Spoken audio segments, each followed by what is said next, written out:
All right, history detectives, gather round the war room. Today, we're diving into a forgotten conflict, the Forgotten War, that shaped the Cold War and left behind a divided peninsula, the Korean War.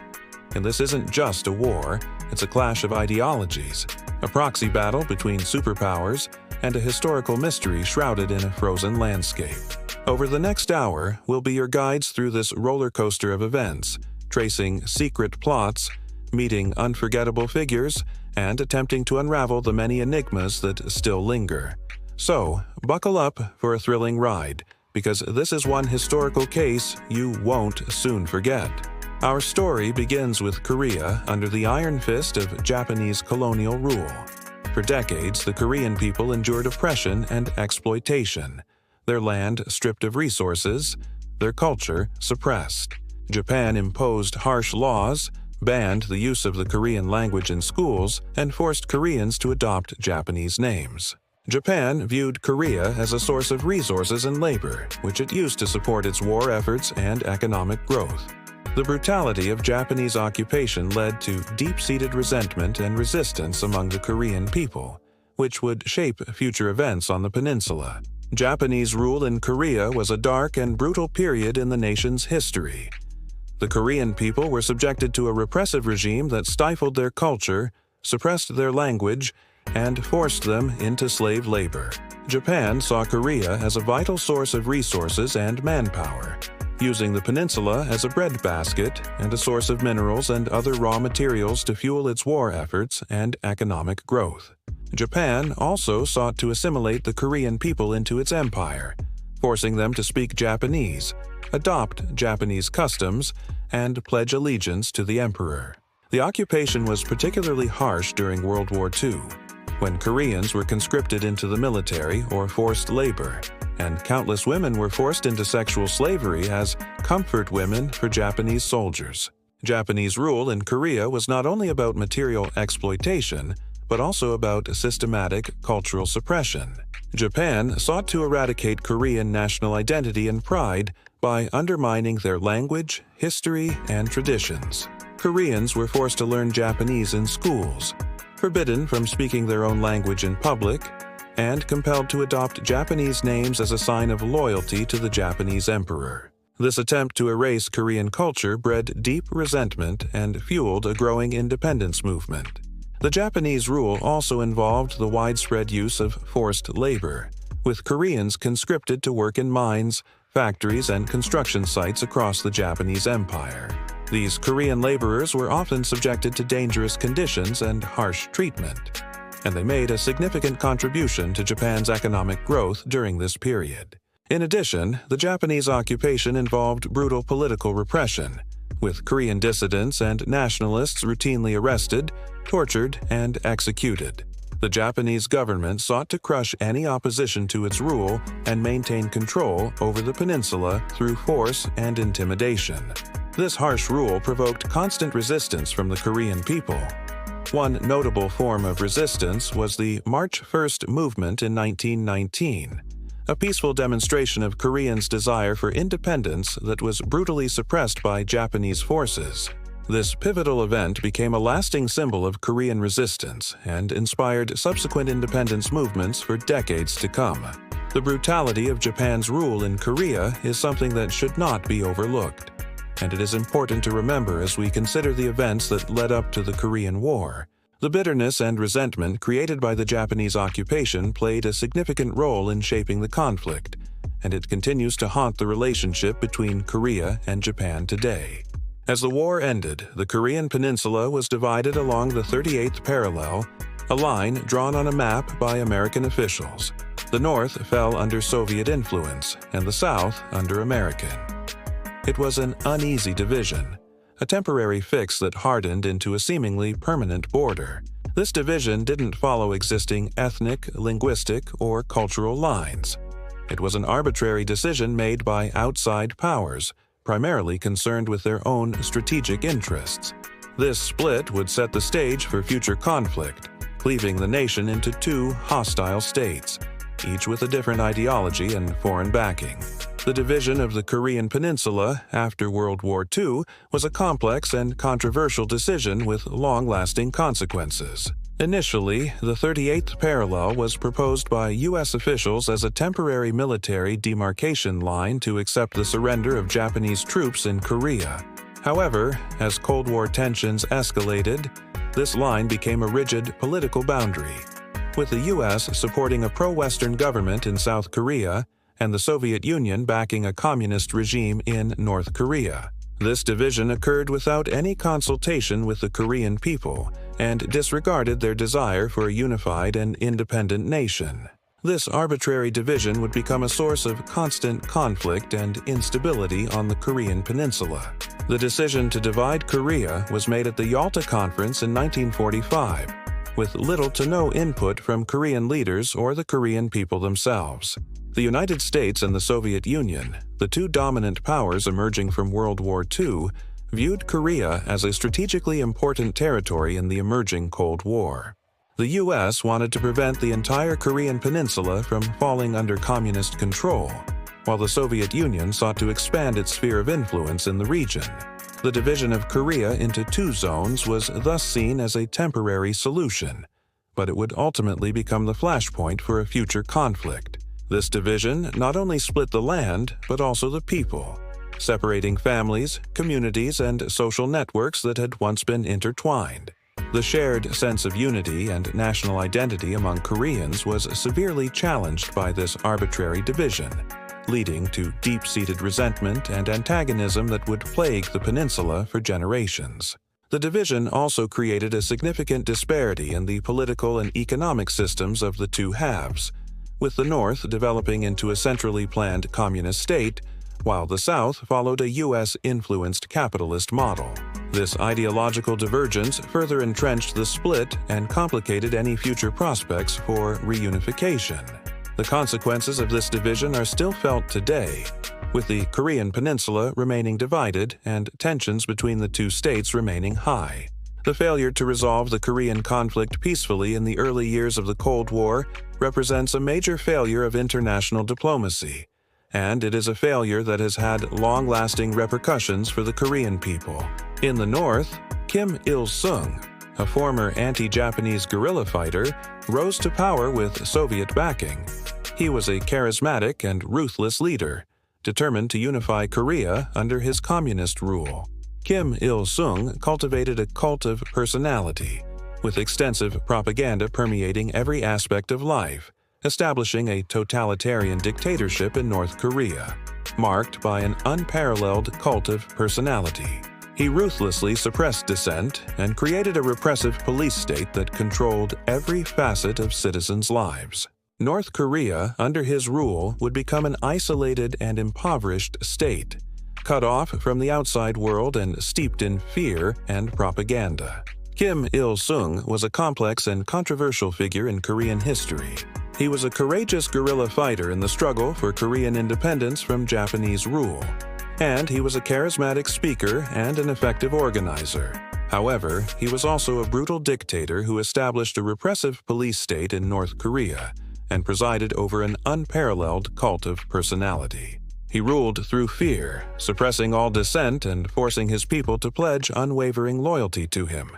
Kim Il-sung developed a bizarre and unique system of governance known as Yuche, which blended elements of communism, nationalism, and personal deification.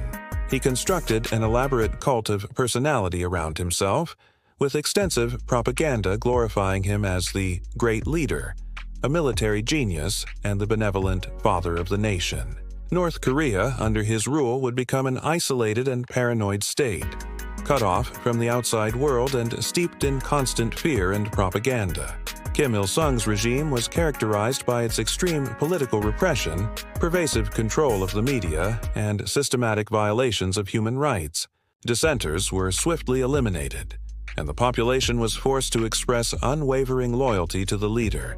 Propaganda was omnipresent, portraying Kim Il-sung as an all-powerful and all-knowing figure who could perform miracles. This totalitarian rule created a society of fear and obedience, where people were forced to live under constant surveillance and control. Kim Il-sung's rule was also characterized by its heavy emphasis on militarization, with vast resources devoted to building up a large and powerful military. North Korea, under his rule, became a highly militarized state, with the military playing a dominant role in every aspect of society. This emphasis on the military, coupled with the later adoption of the Zongun policy, which prioritized the military above the party and the government, created a highly militarized society where the needs of the military were placed above the needs of the civilian population. The legacy of Kim Il-sung continues to haunt North Korea today, with the country still under a totalitarian regime and its people suffering from widespread human rights abuses and economic hardship. The collapse of the Soviet Union in 1991 left North Korea without its main benefactor and led to the collapse of the country's economy. The ensuing famine in the mid-1990s led to the deaths of hundreds of thousands of people and further entrenched the hardships faced by the population. North Korea, under Kim Il-sung and his successors, has become a stark example of an isolated and repressive state, where the people are denied basic rights and forced to live under constant surveillance and control. In the South, Syngman Rhee, a staunchly anti-communist politician, took control with American backing. He was an equally determined figure, but even with U.S. support, his rule was troubled. Syngman Rhee was known for his hardline anti-communist stance and his authoritarian tendencies. He suppressed political opposition and used harsh methods to maintain power. His rule was marred by corruption, cronyism, and human rights abuses, leading to widespread unrest and discontent. However, he also enjoyed the support of the United States, which saw him as a bulwark against communism in the region. Syngman Rhee was also a complex and controversial figure. He was a dedicated nationalist who fought for Korean independence from Japanese rule, and he is widely regarded as the founding father of South Korea. However, he was also an autocratic leader who suppressed political opposition and used harsh methods to maintain power. He was eventually forced out of office in a mass uprising in 1960 and died in exile a few years later. Syngman Rhee was known for his staunch anti-communist views and his authoritarian tendencies. Despite being supported by the United States, he ruled with an iron fist, suppressing political opposition and using harsh methods to maintain power. His government was plagued by corruption, cronyism, and human rights abuses, leading to widespread unrest and discontent. However, he was also supported by the United States, which viewed him as a necessary ally in the fight against communism in Asia and provided him with significant financial and military aid. Rhee's failure to establish a truly democratic government in South Korea led to ongoing tensions with students and activists, which would eventually culminate in his overthrow in the April Revolution. Rhee's rule was characterized by political repression, restrictions on free speech, and the use of violence to quell protests and silence dissent. He was also accused of widespread corruption and cronyism, rewarding his supporters with positions of power and economic benefits. However, despite these flaws, Rhee maintained a significant base of support among many South Koreans, particularly those who feared communism and credited him with establishing the South Korean state. However, Rhee's dictatorial rule and political repression bred widespread discontent among the population, particularly among students and intellectuals who led protests against his regime. These protests intensified in the late 1950s and early 1960s, and ultimately led to Rhee's resignation in the April Revolution of 1960, marking the end of an era of authoritarian rule in South Korea. The overthrow of Rhee was a pivotal moment in South Korean history, and it paved the way for the development of more democratic institutions. However, the country continued to face significant challenges, including ongoing political instability, widespread corruption, and the threat from North Korea. The stage is set for a clash. Two Koreas, two ideologies, two leaders with unwavering ambitions. The mystery here: could a unified and independent Korea have emerged after World War II? What opportunities were missed, and who is to blame? The division of Korea after World War II is a great tragedy, rooted in the tensions of the Cold War and the rivalry of superpowers. The failure of the United States and the Soviet Union to agree on the future of Korea led to the establishment of two hostile states, each backed by a different ideology and foreign power. The lack of far-sighted leadership and the failure to hold free elections across the peninsula created a cycle of conflict and mistrust that would continue for generations. The division of Korea is not only a political failure, but also a human tragedy. It led to the separation of families, the displacement of communities, and the loss of millions of lives. The Korean War, which erupted in 1950, further deepened this wound, and the conflict remains unresolved to this day. The Korean peninsula remains divided, with tensions and military standoffs a frequent occurrence, a stark reminder of the international community's failure to bring lasting peace and stability to the region. The division of Korea is a legacy that continues to haunt the Korean peninsula today, posing complex challenges for the international community. The possibility of peaceful reunification remains an open question, but any attempt to achieve this goal must address the deep-seated historical grievances, the profound ideological differences, and the conflicting interests of the major stakeholders. The division of Korea also remains a source of tension and instability in the Northeast Asian region, with the potential to trigger a major conflict involving multiple world powers. The challenge of addressing the legacy of this division remains one of the most pressing issues facing the international community. The division continues to be a major obstacle to economic development and social progress in both halves of Korea, hindering trade, investment, and potential cultural exchange. The desire for peaceful reunification remains a strong aspiration among Koreans both at home and abroad, but the path to reunification remains fraught with uncertainty and challenges. The future of the Korean peninsula remains uncertain, with the potential for both continued conflict and greater cooperation. The international community continues to play a crucial role in facilitating dialogue and promoting peace and stability in the region.